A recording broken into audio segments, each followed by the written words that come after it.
guest is somebody that I've spoken to before, and her name is Dr. Marcy Forta, and she's from Atzmi, and she lives in Michigan, and I'm in England, and I want you to know something. You have even come to England. So, Marcy, could you first, I want to know what happened since we spoke the first time, because it's been a long time since we spoke. It sounds funny, but it's almost 3 years ago, I think. And we did a whole magazine on the subject of self-confidence, how you feel about yourself, what makes you feel better, what makes you, and we also went how it affects the youth of the next generation. Give me a slight introduction. What are you a doctor of? What made you what got you into this? Okay, first I'd like to say thank you, Hani, because you always tackle really tough conversations. You want to be on the forefront of all the important issues that we're facing in our community. And I think it's really important that we bring those to, for everybody to hear about and have access to. So thank you very much for what you do. My name is Marcy Forta. My doctorate is actually in educational leadership and behavioral health. So specifically, I studied the unique risk factors for frum girls for eating disorders. We talked to lots of different people about that. And after I completed my doctorate, then I went back to work to study all the different types of prevention programs that exist in the secular world. And then I created something that is appropriate for the frum girl, right? It's based on Torah and Hashkafa, but it's also empirically based in how we head off eating disorders. We don't only address eating disorders. Obviously, eating disorders are manifest through food. So the struggle is manifest through someone's relationship with food. But when you have cutting or burning, which are things that we're hearing about, or substance use and abuse, it's manifest through something else. So we like to help the girls with all types of emotional skills and tools in our programs that will also help them, with other emotional struggles that they might be facing. See, this is something we spoke about it last time, but now I think you've come so much further that I think you have a whole system. I mean, I know my granddaughter told me that that's why we are talking today, because I know that you asked me a few months ago when you came to England if we could set something up, and I wasn't able to really help you in that. And I was just so glad that you got in touch with the schools on your own. And my granddaughter Esty is learning from this program. So when she showed me the book, and I was really quite impressed. I don't have it with me to show you, but could you tell me exactly, how do you do this? So what we know is that mothers are the primary influence in how a daughter feels about herself and her body until about the age of 11, 10, 11, 12, different girls, different times, but that's the average age. And so it's kind of how a mom treats her body, talks about food, talks about her body until about the age of 11. Once you hit about 11 or 12, then the peers become a central influence in your relationship with yourself, your body, and food. And that's why we start our programs really in the schools during that first time when peer influence becomes so central. So we have three ages that we do different programs in. One is in 8th grade. And I don't exactly know how it lines up in England. I know that it's a little bit different. So I'll explain that afterwards. Yeah. Okay, great. So we do 4 sessions in 8th grade, 4 in 10th grade, and 4 in 12th. So we know in 10th grade that the research also shows that is the most influential time that you are able to change someone's kind of thoughts and feelings about their body and their appearance. So we do a lot of that in 10th grade. And then in 12th grade, we're really trying to help the girls prepare for and think about the next phase of their life. Often girls are going off to seminary. They've never left home before. They're preparing food for themselves. They're starting to think about what type of life they would like to create in their own home. And so we want to give them some skills and tools about just understanding your priorities in life, what is important, is of value to you, what do healthy relationships look like, what does that give and take, what are boundaries, how do we set boundaries, just giving them some additional skills and tools beyond appearance, ideal, and body image to help them in that next phase that they go to, because we do know that there's a lot of struggle right now around shidduchim and what we're seeing in Okay, so let me just go back a bit to tell you exactly the age difference here so that everyone in England can understand also what we're talking about. So 8th, school finishes in America at 18. A girl is 18. So in England, it finishes when a girl is 16, and then she goes to seminary.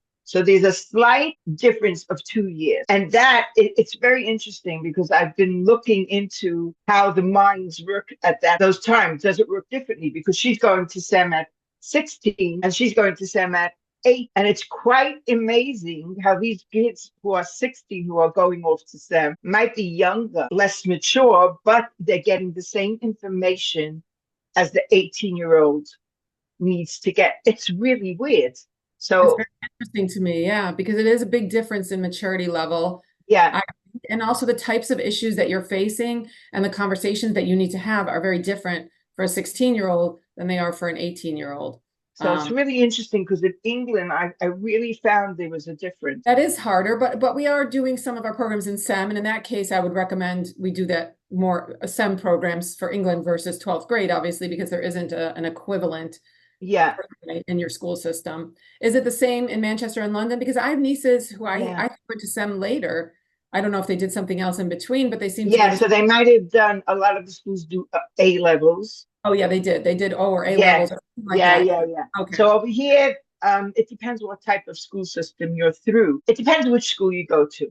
Some Okay. schools will do it and some schools won't. Most of them don't, which I is a see. shame because they really should be finishing at 18 and then go off to SEM, if you ask. I think it would make it easier. I don't Yeah, recall when I was in seminaries, Israel, we had girls living in our dorm who were English. I don't remember them being younger, but that was many, many, many years ago. So, and maybe like you said, they did the O levels or the A levels or yeah, I wonder. Yeah, yeah, because when well, some people in SEM are even already dating. So a 16-year-old obviously is not starting to date, but a girl who turned 18 in 12th grade in America could be close to 19, and she might be considering, especially if she's in Eretz Yisrael, sometimes, they do start thinking about dating or yeah, dating. And then it's a very different phase. I do think that that can be a stress. yeah. So okay, let's go back because Yep. I rudely interrupted that. Yep. But if we have, let's say, we're saying year 10, right? So 10 Yep. would get 8. Okay. So what would let's try to do like a day in their system. So how would the book work with them? So, okay, so there's a couple things that I'll clarify, and then we can definitely go ahead and do that. What we do is we have several things. We have the curriculum for the girls, so that's our primary thing that we do.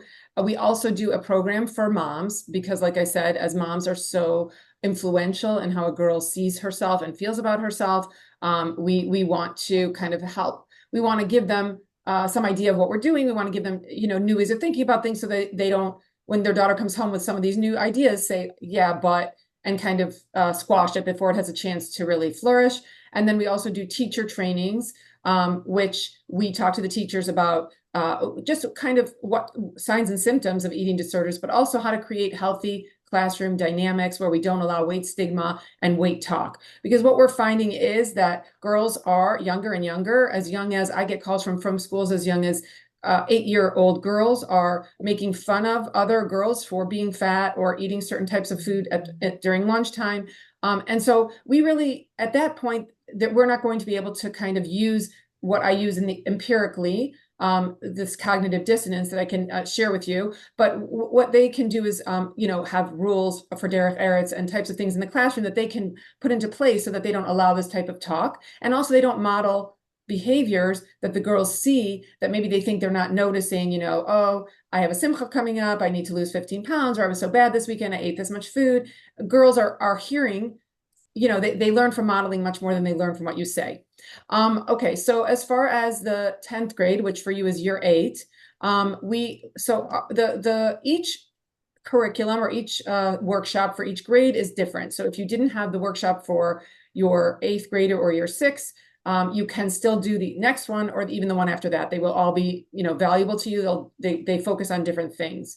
The first thing that we focus on in year 8 would be the concept of the value of our physical bodies. So we want first for people to understand how important our bodies are as vehicles for our neshama, how Hashem gifted them to us.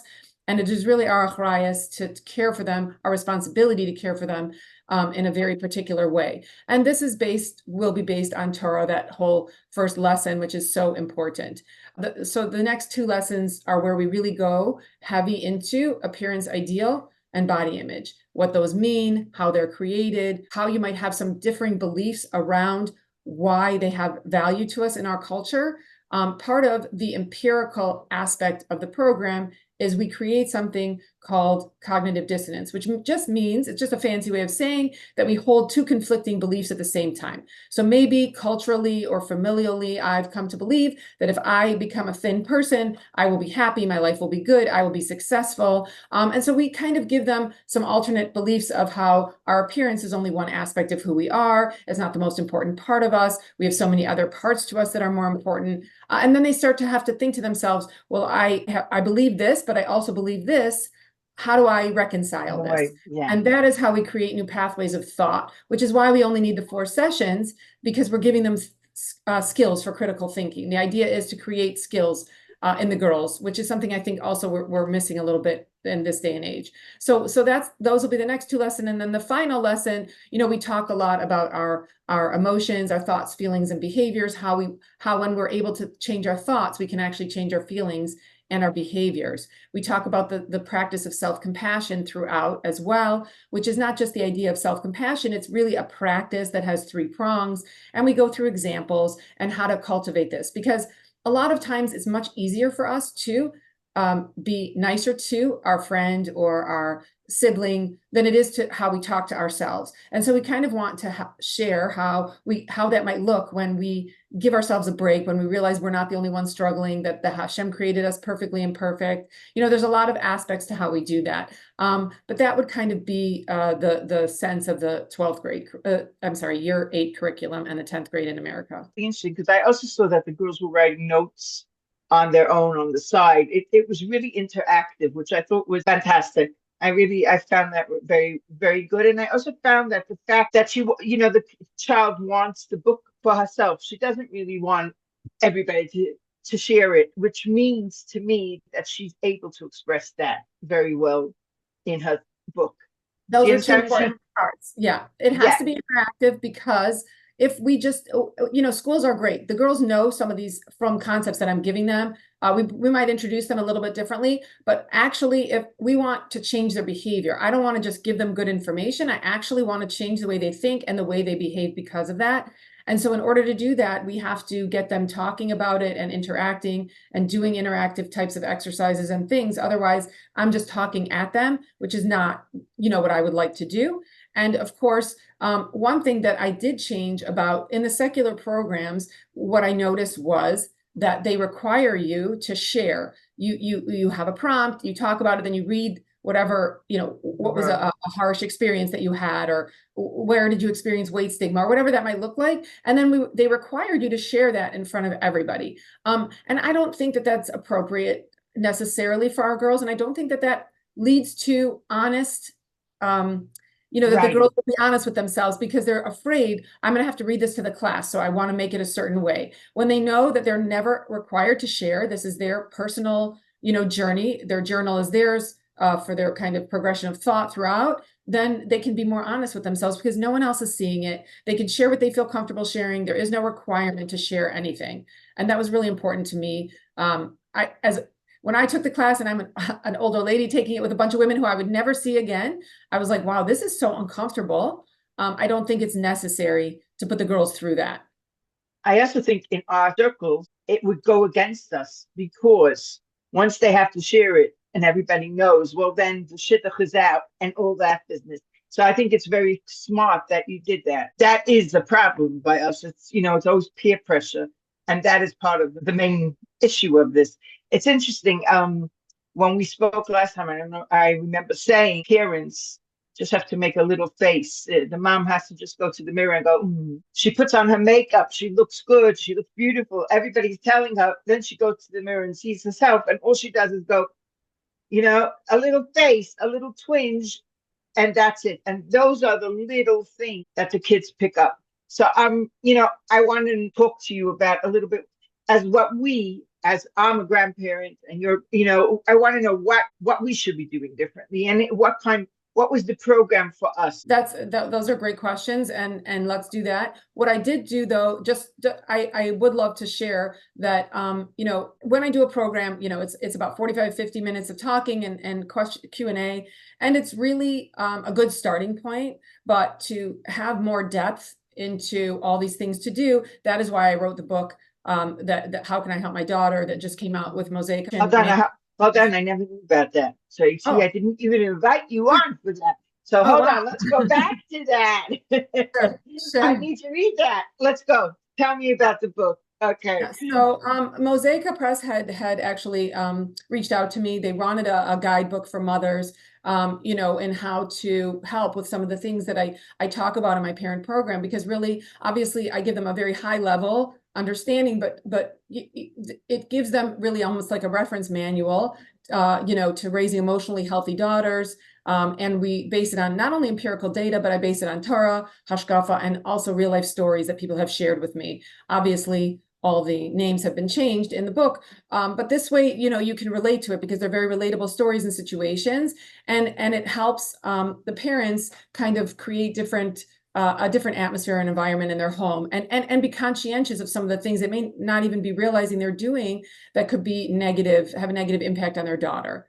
But what we also created that is coming out with the book, and the book is available for pre-order and will be officially available as of July 23rd. I also have created what we call a companion curriculum for mothers and daughters.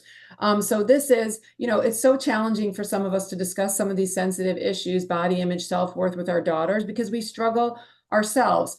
So this is a kind of a guidebook providing a roadmap toward understanding and open communication with your daughter. It's 11 modules, and each one is on a different topic, and it has information and exercises to choose from for you and your daughters to do together. So based on, the mother has her book, her manual, and she gets to choose, because this can go for daughters between the ages of like 10 and 18. So whatever she thinks is appropriate for a 10-year-old, they'll do that one together. But the mom gets to choose based on her book, and the daughter gets a journal as well that she gets to keep, that has some fun exercises, some crossword puzzles, beautiful inspirational quotes, journal entries, and things like that. And we have 11 different units on our bodies, our self-compassion, self-worth, body image, appearance ideal, food, things like that, regulating emotions. Fabulous. Yeah, I love this. I love it. Yeah, this is a first of its kind. A lot of people have been asking me, they said, our school's not doing it, or I want to have these conversations with my daughter. Can you provide something like that? So this was over a year in the making between the two of them. And I'm really excited because I think it's going to be groundbreaking for mothers and daughters together. I think so too. And I think it would be groundbreaking for mothers and daughters, grandmothers. I think the whole family could get involved in this. I think this is really fantastic. Definitely. And I actually even think that therapists or people who work in mental health fields who don't necessarily know how to broach these subjects could also be able to use a lot of these exercises, ideas, and prompts for that. So back to your original question, some things that we can do today to help our daughters. So number one, of course, to me, is the idea is that we focus on externals. So we know logically, rationally, realistically, that our relationship with Hashem, the type of human being that we are, how we fulfill our mitzvahs, these are the things that have value, our neshama, and we always teach our children that, and we know that. But if you take a moment to think about the types of things that you compliment people on, did you lose weight? Your sheta looks beautiful. You look gorgeous. I wish I had the same kind of willpower that you have. Especially little girls. Your hair bow's beautiful. Your shoes are beautiful. Your dress is beautiful. You're so cute. You're so beautiful. And I'm not saying that you should never compliment somebody on something physical, but I'm simply saying that we really need to start focusing on other things. Abilities, talents, capabilities, midos. These are the things that are actually of value. So especially, even when you haven't seen somebody in a while, you could just say, it's really nice to see you. It always puts a smile on my face. You could even say, that color looks so great. You look happy. You look healthy. There are a lot of things that we can talk about and say and share that really have nothing to do with our body size or shape. And when we focus on our body size and shape, that's when we start to give that mixed message to our daughters. And even we do it with shidduchim, right? We talk about what is a value on your shidduch resume and what are you looking for in another person. But yet, right, at the same time, we are actually promoting us looking good, being thin, and 100%. so it's a very mixed message. So that's number one, is we really need to start to focus on those more important things. Put in something little here because I'm just thinking about one of my grandsons was very, very young, under 2 years old. Every time she comes in, the first thing is, "Oh, you're so gorgeous, you're so good." And I don't mean it to say you're gorgeous to look at. I mean it Right, your whole personality. So I think right. that's a really simple thing to change. Just say to her, "Oh, I love your smile. I love your yeah, Yeah, you yummy girl. You're just so delicious. You yeah." hubby I think smile. that's Every time really I see you, I smile. And that's really what you mean, honestly. I don't, yeah, for a 2-year-old, you're not telling her she's gorgeous to tell her that she's gorgeous. You're no. really telling her, I love being with you. I love you so much. You're just so yummy. And I think that gets miscommunicated over time because those are Yeah. words we use in other ways. So And that's that's a word that she's just learning so gradually that yeah. eventually she'll say, "Gorgeous, gorgeous." That's the first word she sees. So I think that's such a small lesson that I just learned. It doesn't mean you can never, like I said, if your daughter worked really hard on putting an outfit together or on making sure she looked nice for an occasion, not to say that she looked, beautiful inside and out. You're so beautiful inside and out. Once in a while, it's not a bad thing, but I don't want it to be the primary way that you And compliment. even that, you could just say something like, "You're really good at matching colors. You're Yeah, fantastic at putting something together. Not everybody yeah. has such an eye." And that's already complimenting an eye. You need to compliment the act, not the Mhm. picture. Exactly. And then, of course, number two is that our bodies are gifts from Hashem. A lot of times it's really hard for the girls to kind of connect the idea that our body is that vehicle for our neshama and that it really is a gift from Hashem.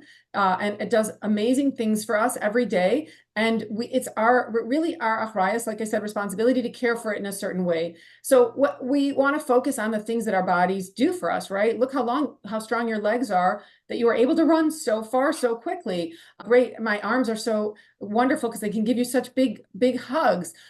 Just kind of giving them a different level of consciousness around our physical bodies because they truly are gifts from Hashem. And even the Rambam says in Hilchos Deis that when maintaining a healthy and whole body is really an integral part of our service to Hashem. So it's really not just even something nice to do. It's actually something that we're required to do. And then, of course, food is a conversation in and of itself. We want food to be used as fuel. We know that food is nourishment. It sustains us. Hashem created us to need food several times a day, each and every day. And I use this mashal from a dietitian who's a friend of mine, that's Yafi Lavova. She uses the mashal that you have to be conscious that you're growing a flower and that the soil that supports, that nourishes, that promotes the growth and development of your child is you. You are that soil. So adequate nutrition is fundamental to the healthy development of your child. It's not only the quality of the food, but it's also the quantity of the food that you give your child. So it's really important. Also, I talk to parents about not using food as a reward or a punishment. Food should never be used, not in school, not at home, to earn something. Because what happens is then you're undermining healthy eating habits, which can disrupt a child's ability to recognize, right, and respect their hunger and fullness signals, right? And then also food becomes about feelings of achievement, or it can become an alleviation of a negative emotion. And so us using food as a short-term incentive really does have a long-term effect on a child's relationship with food.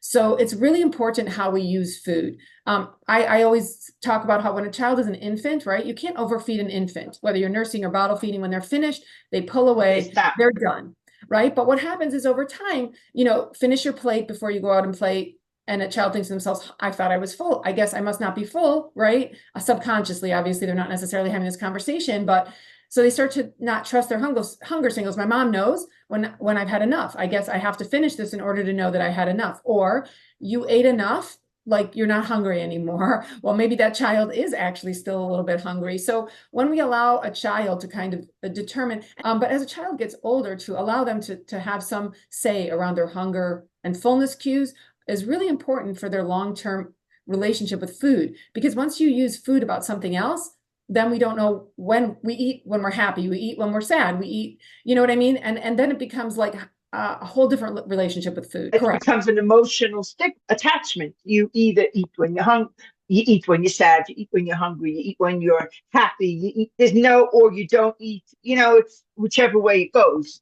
You're Right. using an And emotional, it needs to be a learned skill. We teach our kids yeah. about brushing your teeth, about showering, washing Nagelwasser. We want them to learn about food as a skill that we have to nourish our bodies a certain way. Certain foods will be more nourishing. Other foods might be things that we just enjoy, their family, their love. Situation. Food isn't good or bad, and people who eat foods aren't good and bad. Certainly, certain foods have more nutritional value. There's no question about that. But if you say that this is a bad food and yet we eat this food on Shabbos or we eat it at some times, then it becomes very confusing. And plus, especially in our culture, food is the heart of so many of our experiences. Part of our simchas, how we celebrate Shabbos, how we celebrate Yom Tov, family ritual. We have recipes passed down from grandparents, and so we don't want there to be judgment around it, but we want there to be an understanding about what it does for us and how certain foods, perhaps today you're having a big test. What might be a good breakfast for you this morning because you're having a big exam that will keep you focused? What might you eat that will help you keep your focus? Or today you're going to play a lot of sports, or you're going on a Lag BaOmer trip, or you're going whatever it is. You might need more carbohydrates today to keep your energy up, but you might need more protein to stay more focused. We want to teach them about that without it being about calories and burning and this many calories to, jump rope this many times or run up and down the block. Those become negative messages, right? The idea is healthy habits. I think we forget sometimes that health is a construct that isn't only about our physical health. It's also about our emotional health and our spiritual health. So if you only have one aspect of health, right, you only are focusing on your physical health, then your spiritual and emotional health might suffer. Health is a picture of all those things. So we really need to give that message. It should be about joyful movement. It's not about burning calories. It's about all the amazing things that can happen to your body when you move it, right? And our immunity is better, our focus in school is better, our endurance is better. We tend to feel physically better. There are so many benefits to it, but it isn't about burning calories. So that's also a really important message as well. What you're showing, and I really hope it's going to be able to go in everywhere it needs to go. I can't stress enough how much I think this is important. And that's why I wanted to ask you. And I know you got through in America and you've gotten, I think most of the schools are already using your. We're coming along. This was our first full school year. We had offered it part of the year before, but with October 7th, we got a little bit of a later start because we don't do it in Tishrei. We like it to be 4 sessions in a row. And then right after Tishrei, of course, we had October 7th and everything kind of stopped for a while. Yeah, everything. So I really didn't start reaching out to schools until December. But what we are seeing is the need, because there was a lot more also mental health struggles since October 7th. And yeah, is helpful for that. So yes, we are getting there. Yeah, you're getting there. But I wonder how you do. I know in Manchester you've got to a few schools. How did it go? Let's say, I'm trying to think, in London, how did it go there? So, I was in London. I have family in London, as you know, and I went with my husband. We were visiting family, and so I had some meetings with some of the schools there. And while they were very lovely, very nice or schools, I was very impressed. The 3 schools that I met with all said to me, we don't really have an issue with eating disorders in our schools. This is not something that we need at this time. Even one school actually even did say that they do have an issue. One did admit it, but they're handling it. They don't need this. So this is the only place that I've seen that happen, really. Okay, I'm glad you brought that up, because to me that is such a bugbear, because I know for sure that this is all going on in the schools, because I want them to hear that you might think that there's no problem, but there is a problem, and we do have to address it. So any school that's out there and listening to this, I really feel very strongly as a grandmother, I feel that I would love you to be able to reach these kids. We never had this in our days, and I think this is amazing that we're giving the opportunity to reach children through books, through lessons. And Marcy is fabulous at this. And this is my message to anyone who is out there listening and is scared and is on the fence, and maybe it will look like our school has problems. That could be a reason, oh, our school doesn't have problems, but that's not true. Everybody is suffering from this in one way or another. We have to bring it to the fore. And I think it's important to note, because I think a lot of times people think if you're doing a prevention program for eating disorders, which, like I said, it also helps with all types of mental health tools and skills, but they think we're talking about eating disorders, and that is not the case. When you prevent eating disorders, you do not talk about eating disorders. We're talking about the risk factors around eating disorders to alleviate those. So we're talking about appearance ideal, we're talking about the concept of body image, but we never talk about eating disorders. Now, sometimes the girls might ask a question and bring it up, right? So we prepare the teacher for that, but it's not something that we talk about. Certainly we talk about it with parents and with teachers because they need to understand what they are. I think a lot of times people think an eating disorder is an emaciated girl, and really only 6% of the time are people who have an eating disorder do they present as underweight. The vast majority of the time, people are of a normal or higher body weight and have eating disorders. So we really like to dispel some of the common myths around eating disorders as well. And we do happen to know that, we don't have a lot of empirical study for sure in the from community, but we do know that there are several studies out there that show that Jewish women and girls, and I'm not saying from, Jewish women and girls are up to 2 times more likely to struggle with an eating disorder than the rest of the world. There's a high genetic predisposition. There are other factors that go into it. So it's, people think, oh, it's just No, it's not. It's in your face. I know. I've seen it. yeah. It's And not a secret. Yeah. And we keep, even when someone has the disorders, it's very, insular. We don't talk about it. It's a bad secret, let's not talk about this. And that's also, it's really difficult. It's difficult for the parents to cope with.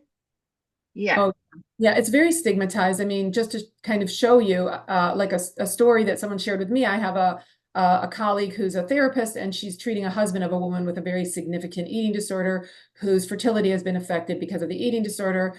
And he tells people that they're struggling with their fertility because his wife has cancer, because he can't say that she has an eating disorder in the frum world. He feels too embarrassed to say it. And there are a lot more stories like this, but I think we're just a lot of it is just not understanding the nature of what an eating disorder is, how it is a mental illness that isn't something that you made a choice to have. And it isn't just you saying, I won't eat. You can't just turn it off. There are genetic predispositions that might trigger, something happens that triggers the onset, but just like Crohn's or diabetes or high blood pressure, that high genetic predisposition and something that triggers the onset could throw it, make it happen for you. And so it's not someone's fault and it's not someone's choice. And they can't just turn it off. Sometimes people say, well, just eat. If you just ate, you wouldn't have this problem. Just eat, just do it. And I Exactly. think more than that, I think a parent needs to know that what you just said, a parent needs to know that. And she also needs to know how to cope, feeling in a way you're grieving, because what you have is a child who's not doing what you thought they would do, and they've kept this from you. So you're grieving what you thought you're going to get. So I think that's really important to say that again, that it's nothing to do with this child. The child, it's nothing to do with you. It's like you say, there's a predisposition. There's loads of different things that are involved. Yes, there's a little bit of how we act when we look in the mirror. Yes, it's all that stuff too. But that is not always the only cause. The onset of an eating disorder is really not exactly known, right? There are biological considerations, cultural considerations, there are many physical considerations. There are just many parts to how an eating disorder comes on. And 2 girls who grow up with the exact same, family, Mother. and hearing the same messages, one girl might develop an eating disorder and one girl might not. We don't really know exactly what it is, which is why the biological trigger is so important. Certainly, we want to reduce all the risk factors around it so that they don't have that trigger, because body image issues are one of the largest risk factors, that goes into having an eating disorder. But we also want to help them, with healthier outlets for their emotions. Food becomes the vehicle for these difficult emotions. And oftentimes they don't even know what they are, right? They're taking back control through their food in some way. But if we help them deal with their emotions at a younger age, or understand how to deal with their emotions and recognize them, then they're not necessarily going to need to take it back in that way. So there's a lot of things Yeah. that we can do, definitely to help, much earlier. What it looks like. Oh, wow. I like the cover. Very nice. Yeah, and these are the journals that we've created. This is the workbook and the Ah, journal. So it has a lot of conversation starters, exercises. We have some fun. So let's show us one type of thing. So this one's about our physical bodies. Here we go. Let me see. So each unit starts with like a little bit of an introduction about, physical bodies. And then we have, what we call conversation starters. And there are always several in each unit so that you can decide what's appropriate for your daughter. And then we have some exercises, fun things for the two of you to do together. And then we also have some journaling prompts. I think this is journaling, that the girls can write in their journal. You can discuss with each other. You don't have to do it that way. So things that you can say to yourself to kind of reinforce some of the messages when you're struggling. And so the girls' journal really has inspirational quotes. We have some fun exercises, like we have some crossword puzzles and word finds and just some fun things for them to do together. But again, like I said, the mother gets to decide on the exercises and the conversation starters. All the journaling prompts are usually concepts from the Torah or quotes from Rabbanim that they can journal about and their thoughts about them. And those are all in the journal, but everything else is in the mother's, and she gets to choose, what would be appropriate for my daughter. Well, yeah. What might be a good situation. I really can't wait to see this. I'm really excited about it. Thank you. And I think we've gone through I think we've learned two things. First of all, from the mother's point of view, or from the child, when it's gotten to the stage of being ill. And before that, how we could try with all our, capabilities to stop this from happening and to stop this from perpetually happening. So I think that's really great that you're bringing it into the schools, and then there's answers at the end of it also. So I'm going to end this today because my head is like spinning this quite a lot of it in it. And I just want to thank you again, Marcy. You're just fantastic. And I really wish you had slacha with this. It's something that is so needed. And anyone who wants to get in touch, we will put Marcy's details below. And when the book comes out, if you tell me, then I'll make sure to put it up, on our status and everything. And I really hope it takes off because it's really important. Thanks a lot. The community has changed. People are realizing we need to talk about these things slowly, Baruch Hashem. And when people like you are bringing it to the forefront and having these conversations and not afraid of these conversations, that's when we can help people, right? We can't help them when it's under the rug. It is scary, but like you said, Hashem has a plan. Hashem gives you strength. You can do this. It is treatable. There are teams of people. There are people out there now. So thank you truly for all you do for women in general, your magazine, your podcast, you're doing so many things as well. Hashem should continue to Baruch Hashem, Baruch Hashem. Yeah. We all try a little bit, right? Right. Anyway, thank you very, very much. I'm just going to